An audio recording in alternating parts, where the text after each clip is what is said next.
नमस्कार दोस्तों, स्वागत है आपका अपने YouTube चैनल माई गोल्ड 24 पर। और यहाँ पे आपको पता है कि एसएससी जीडी के क्वेश्चन चल रहे हैं, जो कि आपका प्रैक्टिस सेट चल रहा है। 1 से लेकर 20 तक के क्वेश्चन आपके रीजनिंग के करवा दिए हैं। और जो लोग ये वीडियो नहीं देखे हैं तो नीचे लिंक आपका दे रखा है डिस्क्रिप्शन में, तो वहाँ पे आप जाके आप वीडियो देख सकते हैं रीजनिंग के। आज क्वेश्चन शुरू करते हैं 21 से। जो लोग हमारे चैनल पर पहली बार आए हैं, चैनल को लाइक कर दे, सब्सक्राइब कर दे और ज़्यादा से ज़्यादा दोस्तों में आप शेयर कर दें। तो शुरू करते हैं आज का मैथ के क्वेश्चन। और मैथ का क्वेश्चन 21 नंबर से दे रखे हैं। और आपका पहला क्वेश्चन कह रहा है,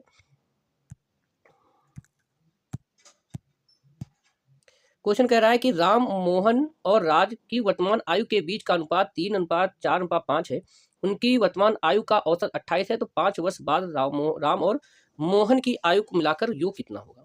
देखिए यहाँ पे आपका जब आयु के अनुपात दे रखा होता है, तो आपको करना क्या है कि इन आयु के अनुपात, यानी जो आपकी राम की आयु का अनुपात 3 है और 4 है और 5 है, ये अनुपात दे रखे हैं। और उनकी वर्तमान आयु का औसत दे रखा है कितना, तो हम कह सकते हैं कि इन तीनों को जोड़ दे तो औसत औसत होता है संख्या गुणे औसत क्या होता है, योग बटे संख्या, और योग क्या होता है, औसत गुणा संख्या। तो यहाँ पे हम करेंगे 3x प्लस 4x और प्लस 5 है। तीनों की आयु को अगर हम जोड़ दें तो ये हो जाएगा 28, और 3 लोग हैं तो गुणा हो जाएगी 3 की। यहाँ जोड़ेंगे तो 5 4 9 और 9 3 12, 12x हो जाएगा। और 12 कितना हो जाएगा, तो 3 का 8 से गुणा करेंगे तो 3 8 24 के 4 और हासिल 2 लगा है, 3 दूनी 6 2 8 84 हो जाएगा। 12 क्या है, 12 84, यानी x बराबर कितना हो जाएगा, 7 हो जाएगा। x बराबर 7 हो जाएगा। जब यहाँ पे x बराबर 7 हो जाएगा तो x का यहाँ पे जगह मान रखेंगे, x का जब मान रखेंगे तो 7 की गुणा हो जाएगी 3 में, 7 की गुणा हो जाएगी 4 में, 7 की गुणा हो जाएगी 5 में। तो राम की अगर करे तो राम की अगर 7 यहाँ पे मान रखे तो 7 त्रिक 21 साल का राम हो जाएगा, 7 चौक 28 वर्ष का आपका मोहन हो जाएगा, और 7 ना 35 वर्ष का आपका राज हो जाएगा। अब कहा 5 वर्ष बाद राम और मोहन, यानी राम यहाँ से हटा देता, थोड़ा ऊपर लिखते हैं। आपकी राम की पूछी है और प्लस मोहन की आयु पूछी है, मिला के कितनी होगी। लेकिन 5 वर्ष बाद, तो वर्तमान में क्या है, वर्तमान में आयु कितना है, यहाँ पे जो है राम की वर्तमान आयु कितनी हो जाएगी, राम की हो जाएगी वर्तमान आयु, राम का दिया है 3, तो 3 × 7 यानी 21 वर्ष हो जाएगी। और यहीं पर आपका मोहन का पूछा है तो मोहन हो जाएगा 4, तो 4 × 7 यानी 7 चौक 28 हो जाएगी। 5 साल बाद की बात का है तो दोनों में हम क्या कर देंगे, 5 साल जोड़ देंगे। जब दोनों में 5-5 साल हम जोड़ देंगे तो ये हो जाएगा हमारा कितना, 26 का, और ये हो जाएगा 28 और 5 33 हो जाएगा। अब इन्हीं का पूछा योग, तो राम की आयु आ गई 5 साल बाद कितनी, आपकी 26 वर्ष, और मोहन की आगे कितनी 33 वर्ष। इन सब दोनों को जोड़ेंगे तो हो गया 6 3 9 और 3 2 5, यानी हो जाएगा 59, यानी 59 वर्ष आ जाएगी। ऑप्शन नंबर डी आपका सही हो जाएगा। आई होप आपको क्वेश्चन समझ में आया होगा। आते हैं हम अगले क्वेश्चन पर। क्वेश्चन नंबर 2 कह रहा है, एक वृत्त और एक आयत का क्षेत्रफल इतने वर्ग मीटर है। वृत्त का व्यास 28 सेंटीमीटर है। अगर आयत की लंबाई 25 सेंटीमीटर हो तो वृत्त की परिधि और आयत के परिमाप का योगफल क्या होगा। तो यहाँ पे कैसे क्वेश्चन लगेगा, चलो यहाँ पे देखते हैं। तो कह रहा है एक वृत्त का क्षेत्रफल, एक वृत्त का क्षेत्रफल और एक आयत का क्षेत्रफल इतना है। तो हमको पता है कि वृत्त का जो है, वृत्त का जो क्षेत्रफल है, क्षेत्रफल जो होता है वो होता है पाई r²। और यहाँ पे जो व्यास दे रखा है, व्यास का 28 दे रखा है, तो त्रिज्या कितनी हो जाएगी, त्रिज्या हो जाएगी 14, क्योंकि व्यास की आधी होती है। तो यहाँ पे अगर हम इसका मान रखेंगे तो ये हमारा हो जाएगा कितना, पाई का मान 22/7 और त्रिज्या हो जाएगी 14 × 14 हो जाएगी। यानी इसको काटेंगे तो 7 दूनी 14, 22 दूना 44, 44 में 14 की गुणा करेंगे तो हो जाएगा आपका 616 वर्ग सेंटीमीटर। ये आ जाएगा आपका वृत्त का क्या, क्षेत्रफल। अब आयत का क्षेत्रफल क्या होता है, आयत का क्षेत्रफल होता है कितना। अब आयत का क्षेत्रफल सूत्र नहीं रखेंगे, क्योंकि यहाँ पे आयत दोनों के योग दे रखा है। तो अगर हम टोटल योग से 616 घटा दे तो आयत का क्षेत्रफल आ जाएगा, यानी कुल क्षेत्रफल, यानी 1166 से अगर हम वृत्त का क्षेत्रफल 616 अगर घटा दे, 616 अगर क्या कर दे, घटा दे, तो ये जो हमारा आएगा, ये आएगा किसका आएगा, ये आएगा आयत का क्षेत्रफल। तो घटाने के बाद आएगा 550, कितना आ जाएगा 550। तो ये किसका क्षेत्रफल आ गया, ये आ गया आपका आयत का क्षेत्रफल। इतनी बात समझ में आई। जब आयत का क्षेत्रफल आ गया तो आयत की लंबाई दे रखी है, तो ये आ गया आयत का आपका क्षेत्रफल आ गया, आयत का क्या आ गया, क्षेत्रफल। अब यहाँ पे आयत का जो क्षेत्रफल होता है, आयत का जो क्षेत्रफल लंबाई को, चलो लंबाई कितनी दे रखी है, 25 दे रखा है यहाँ पे, तो लंबाई तो हो जाएगी 25, चौड़ाई पता नहीं। तो आयत का क्षेत्रफल होता है लंबाई और गुणा क्या होता है, चौड़ाई होता है। तो लंबाई गुणा चौड़ाई होता है, तो 25 और गुणे x बराबर हो जाएगा 550। तो x मतलब चौड़ाई, चौड़ाई बराबर काट देंगे इसको 25 से, जब 25 से काटेंगे तो ये आ जाएगा 25 दूना 50, 25 दूना 50, यानी 22 आ जाए। चौड़ाई कितनी हो गई, 22 हो जाए। अब कहा है कि आपका पूछा है कि वृत्त की परिधि, वृत्त की परिधि और आयत क्या परिमाप का योगफल, तो वृत्त की आपकी परिधि और प्लस आयत का क्या पूछा है, आयत का परिमाप पूछा है। तो परिधि का सूत्र क्या होता है, परिधि का सूत्र होता है आपका 2πr, कितना होता है 2πr, और प्लस आपका आयत का क्षेत्रफल होता है 2 लंबाई धन चौड़ाई, ये आपका सूत्र होता है। तो यहाँ पे अगर मान रखेंगे तो 2 हो जाएगा, 22 बटे कितना हो जाएगा 7 हो जाएगा, त्रिज्या आपकी कितनी होगी 14 हो गई, ये आपका वृत्त का हो गया। और यहाँ पे हो जाएगा प्लस ये आपका कितना हो जाएगा 2, और ये हो जाएगा आपका लंबाई कितना आई है, लंबाई आपकी 25 दी है और चौड़ाई कितनी आ गई 22, तो यहाँ पे हो जाएगा 25 और प्लस 22 हो जाएगा। तो ये आपका कटेगा 7 दूनी 14, तो ये हो जाएगा आपका 22 दूना 44, 44 दूना 88 हो जाएगा इसका, और प्लस ये होगा 2 गुणे, इनको जोड़ेंगे तो 20 और 20 5 सॉरी 20 40 45 47 हो जाएगा। इसको करेंगे तो ये हो जाएगा आपका 88 और प्लस ये दुगुना हो जाएगा, और ये हो जाएगा 47 गुना आपका 94, कितना हो जाएगा 94। तो ये आपका जोड़ेंगे तो हो जाएगा 182, कितना हो जाएगा 182 हो जाएगा, 94 में जब 88 जोड़ेंगे तो 182 हो जाएगा, यानी आपका इसका योग कितना हो गया 182 सेंटीमीटर। अब 182 आपका किस पे दे रखा है, बी नंबर ऑप्शन पे दे रखा है, तो इसका आंसर हो जाएगा बी 182 सेंटीमीटर। आई होप आपको क्वेश्चन समझ में आया होगा। आते हैं अगले क्वेश्चन पर, देखते हैं आपका क्वेश्चन नंबर 30। कहता है रमन को ए परीक्षा में 456 अंक मिले, इसी परीक्षा में रीता को 54% अंक मिले, जो रमन से 24 अंक कम है, परीक्षा में न्यूनतम पासिंग मार्क 34% है, तो क्वेश्चन है रमन को न्यूनतम अंक से कितने अधिक अंक मिले। देखो यहाँ पे कहा है कि जो हमारी रीता है, रीता को 54% अंक मिले हैं, जो रमन से 24 अंक कम है।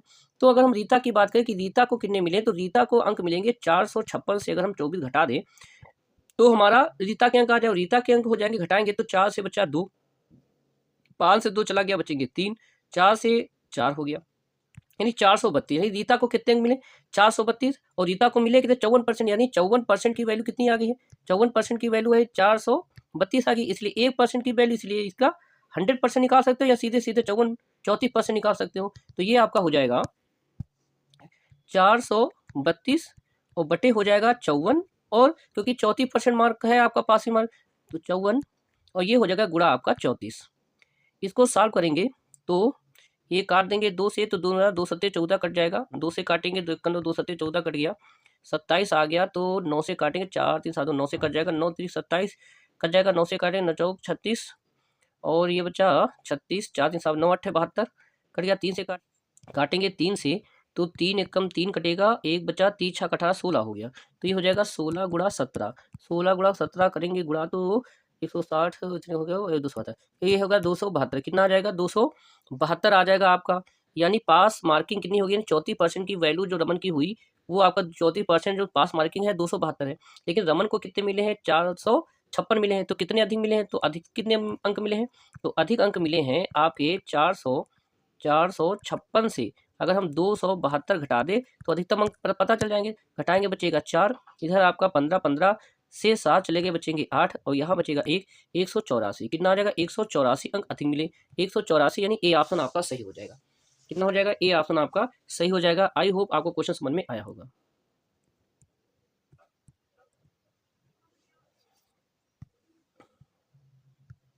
क्वेश्चन नंबर 24 कह रहा है कि 120 किलोमीटर प्रति घंटे की गति से चलती हुई 320 मीटर लंबी एक ट्रेन 24 सेकंड में प्लेटफार्म को पार कर जाती है। एक आदमी इसी प्लेटफार्म पर 4 मिनट एक आदमी इसी प्लेटफार्म को 4 मिनट में पार करता है, तो मीटर प्रति सेकंड में इस आदमी की गति क्या होगी। तो यहाँ पे ट्रेन भी पार कर रही है और आपका एक व्यक्ति भी प्लेटफार्म को पार कर रहा है। तो हमको पता है कि जब ट्रेन पार करती है प्लेटफार्म को तो अपनी लंबाई को पार करती है और प्लेटफार्म की लंबाई को भी पार करती है, और जब वृत्त को पार करती है तो सिर्फ अपनी ही लंबाई को पार करती है। तो पहले तो हम यहाँ प्लेटफार्म की लंबाई ज्ञात करते हैं, तो प्लेटफार्म की लंबाई क्या हो जाएगी, प्लेटफार्म की लंबाई, तो पहले 1 मिनट ये आ गया, चलो प्लेटफार्म की लंबाई ज्ञात करें तो व्यक्ति की तो चाल बराबर हो जाएगा दूरी बटे समय हो जाएगा, ट्रेन की आपका चाल बराबर दूरी बटे समय। अब चाल कितनी है 120 और दूरी हो जाएगी कितनी 320 और प्लस x हो जाएगी, और समय लगा है 24 सेकेंड, कितना लगा है 24 सेकेंड में। इसको अगर ट्रेन करेंगे इसको हम क्या करेंगे 5/18 से डिवाइड कर देंगे तो ये हमारा मीटर पे सेकेंड में बदल जाएगा, किस में बदल जाएगा 120 को जब हम चेंज करेंगे किलोमीटर प्रति घंटा को मीटर में तो 5/18 से भाग कर देंगे, आमने सामने काट देते हैं तो 6 3 18 कट जाएगा और 6 चौको 24 कट जाएगा, और फिर इसको ऊपर की तरफ काटेंगे तो ये हो जाएगा 3 चक्कू 12 यानी 40 आ जाएगा। और अब तो कटेगा नहीं, तिरछी गुणा हो जाएगी, ये 120 है। हाँ, ये कितना है 120। अब यहाँ पे 120 नहीं 320 होगा, क्योंकि ये आपकी लंबी क्या है, एक ट्रेन है। तो बच्चा यहाँ पे गुणा करेंगे तो ये हो गया 5 की गुणा इसमें हो जाएगी, प्लस 4 की भी तिरछी गुणा हो जाएगी। तो 4 पंचे 20 हो गया, 4 पंचे कितना हो गया 20, और 20 की गुणा करेंगे तो ये हो गया 800। कितना हो जाएगा 800। और इधर हो जाएगा आपका 320 और प्लस x हो जाएगा, इसलिए x बराबर कितना होगा 800 माइनस 320। यहाँ पे x की वैल्यू हो जाएगी कितना, घटाएंगे तो हो जाएगा 480। कितना हो जाएगा 480, जो कि प्लेटफार्म की क्या है, लंबाई है। अब आदमी की गति क्या है, आदमी तो प्लेटफार्म को पार कर रहा है। आदमी किसको पार कर रहा है 4 मिनट में।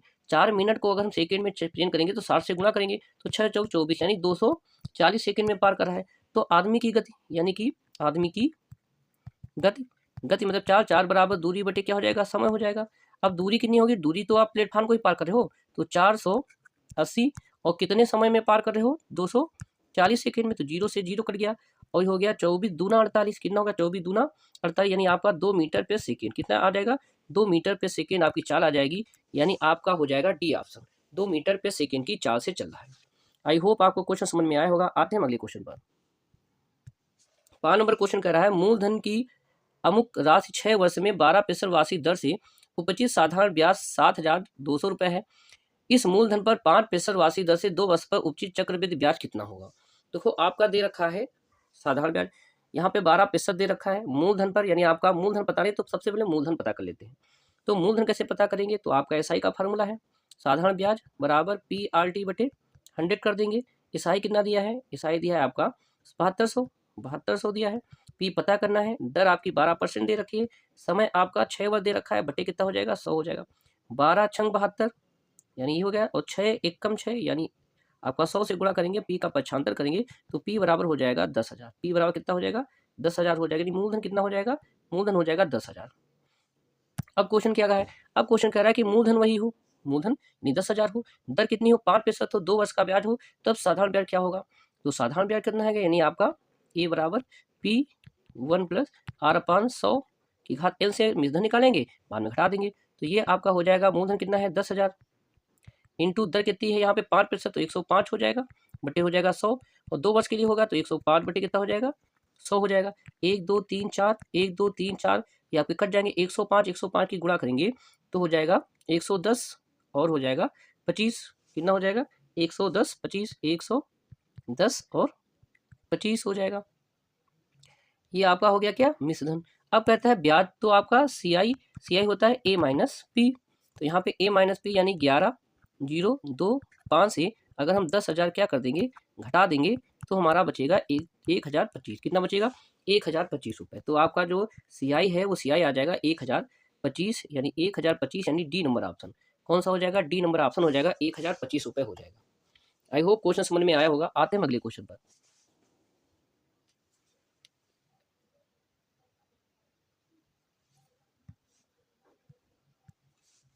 क्वेश्चन कह रहा है पहली संख्या के वर्ग और दूसरी संख्या के घन का योग 568 है।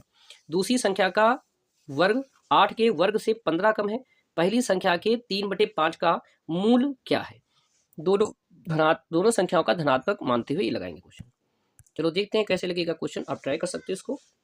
क्वेश्चन नंबर 26 कहता है पहली संख्या के वर्ग और दूसरी संख्या के घन का योग इतना है।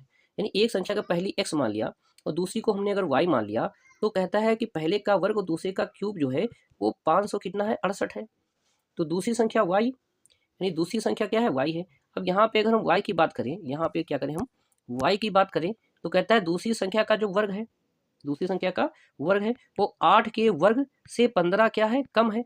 तो यहाँ पे वाई स्क्वायर की वैल्यू क्या हटी 64 और माइनस हो जाएगी 15 हो जाएगी। तो वाई स्क्वायर बराबर कितना आ जाएगा 49। कितना हो जाएगा 49 हो जाएगा। जब 49 हो जाएगा तो यहाँ पे वाई की वैल्यू कितनी हो जाएगी √49 हो जाएगी, यानी वाई बराबर कितना आ जाएगा 7 आ जाएगा। वाई बराबर कितना आ जाएगा 7 आ जाएगा। अब जब 7 का मान हम समीकरण यहाँ पे रख देंगे तो हमारा कितना आ जाएगा। तो देखो यहाँ पे x की वैल्यू पता करना है। अब यहाँ पे कहता है एक्स स्क्वायर और प्लस वाई की वैल्यू कितनी आ गई 7, तो 7 का क्यूब कर देंगे बराबर 500 कितना दिया है 68 दिया है।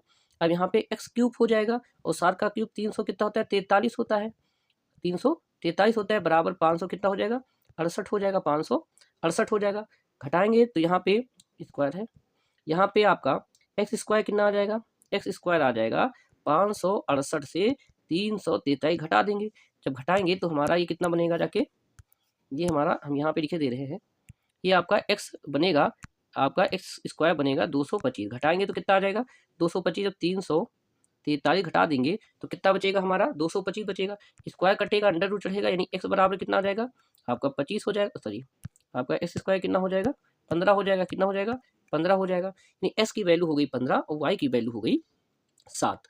अब यहाँ पे कहा है कि पहली संख्या के 3/15 का मान, तो पहली संख्या तो 15 है, पहली संख्या कितनी है x 15 है, तो कहता है 15 के 3/5 का मान क्या होगा, तो 5 तिहाई 15 और 3 को 9 हो जाएगा, यानी ऑप्शन नंबर आपका सी सही हो जाएगा। कौन सा ऑप्शन सी हो जाएगा, सी ऑप्शन सही हो जाएगा। आई होप आपको समझ में आया होगा। आते हैं अगले क्वेश्चन पर। क्वेश्चन कह रहा है सीमा ने एक वस्तु 9600 रुपए में खरीद कर 5% घाटे पर बेच दिया, और जो घाटे पर बेचा है उस धन से उसने एक वस्तु खरीदी, उसे 5% लाभ पर बेच दिया है। इस प्रकार कहता है उसका लाभ हम ज्ञात कीजिए। तो देखो यहाँ पे क्या है, अंतिम विक्रय मूल्य हम निकाल लें, उसका अंतिम विक्रय मूल्य अगर निकाल लें तो अंतिम विक्रय मूल्य क्या हो जाएगा, एक तो 9600 रुपए की हमारी वस्तु थी, उसे पहले 5% लाभ पर बेचा है तो 105/100 हो जाएगा, और फिर उसी वस्तु से खरीदा है वस्तु और उसको 5% लाभ पर बेचा है, यानी कि सॉरी पहले घाटा है, सॉरी यहाँ पे 5% घाटे पर बेचा है तो 95 हो जाएगा, कितना हो जाएगा, एक मिनट, ये हो जाएगा 95, 95 बटे कितना हो जाएगा 100 हो जाएगा। अब कहता है उसी वस्तु को उसने खरीदा है और उसी वस्तु को खरीदा 5% लाभ पर बेचा है, तो ये हो जाएगा आपका 105/100 हो जाएगा। इसको सॉल्व करेंगे तो 1 2 0 चले गए, 1 2 0 ये चले गए, इसको काटेंगे तो 5 से काटेंगे तो 19 हो जाएगा, 5 से काटेंगे तो 20 हो जाएगा, 5 से काटेंगे तो यहाँ 21 हो जाएगा, 5 से काटेंगे तो यहाँ 4 हो जाएगा, 4 से काटेंगे तो 4 दूनी 8 हो जाएगा, 4 चक्कू 16, यानी यहाँ 2400 हो जाएगा, यानी आपका हो जाएगा 2400 इंटू 19 और ये हो गया 21। इसको गुणा कर लेंगे, जब इसको गुणा करेंगे तो ये हो जाएगा आपका, गुणा करके आ जाएगा आपका 9576, यानी 9576 रुपये आपका आ जाएगा। ये हुआ उसका अंतिम मूल्य। अब कहता है कि लाभ और हानि कितनी हुई, तो खरीदा कितने का था 9600 रुपये का, और अंतिम विक्रय मूल्य कितना है 9576 रुपये की, तो इसमें हो गया उसको हानि। तो हानि कितनी हुई है, तो इसकी हानि हुई है कितनी 9600 से इसका 9576 घटा देंगे तो ये होगा आपका 4, 9 से बचा 2, यहाँ पे बचा 1, यानी 24, यानी 24 रुपये का क्या हो गया, घाटा हो गया है, 24 रुपये का घाटा हो गया। 24 रुपये तो उसने दिया नहीं, तो ऑप्शन नंबर डी चला जाएगा। कौन सा, इनमें से कोई नहीं हो जाएगा। 24 रुपये का लाभ नहीं होगा, 24 रुपये की क्या हो जाएगी, हानि हो जाएगी। क्या हो जाएगी, हानि हो जाएगी। आई होप आपको क्वेश्चन समझ में आया होगा। आते हैं अगले क्वेश्चन पर। अगला क्वेश्चन कह रहा है कि 50,176 की राशि को 32 व्यक्तियों के भी बराबर बराबर बांटा जाए तो प्रत्येक व्यक्ति को कितनी धनराशि मिलेगी। देखो प्रत्येक को बांटना है तो कुछ करना नहीं, इसको क्यों भागी तो करना है। तो आपका हो गया 50,176 को भागित कर देना है, किससे 32 से कर देना, तो 32 से डिवाइड कर, जब 32 से इसको डिवाइड करेंगे तो इसका जो आंसर आएगा, भागफल आएगा, वो आ जाएगा 1568। कितना आ जाएगा, 1568 आ जाएगा, यानी ऑप्शन नंबर आपका डी सही हो जाएगा। कितना हो जाएगा, 1568, डी ऑप्शन सही हो जाएगा। आते हैं अगले क्वेश्चन पर। क्वेश्चन नंबर आते हैं 9 पे। कहता है कि 1,72,850 रुपए की राशि 25 लोगों में बांटी जाए, प्रत्येक व्यक्ति को कितने कितने रुपए में। तो यहाँ भी यही हो जाएगा आपका कि आपको जो है 1,72,850 रुपए की राशि बांटनी 25, तो बटे हो जाएगा, भागित हो जाएगा 25, और 25 से जब डिवाइड करेंगे तो ये आपका हो जाएगा 6,914। कितना हो जाएगा, 6,914, यानी डी नंबर ऑप्शन आपका सही हो जाएगा। आते हैं अगले क्वेश्चन पर। में कर्मचारियों की कुल संख्या 1225 है, इसमें से 40% अलग अलग संस्थाओं में तबादला हो गया है। ऐसे कितने कर्मचारी हैं, कर्मचारियों का तबादला हो गया है। देखो कुल कर्मचारी कितने हैं, 1225 हैं। कितने कर्मचारी हैं, 1225। 40% का तबादला, तो 1240 का 40% निकालेंगे, 0 से 0 कर जाएगा।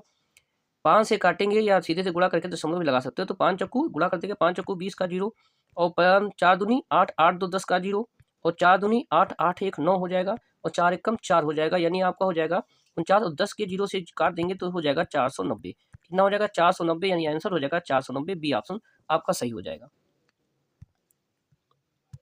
अगला क्वेश्चन कहता है एक संख्या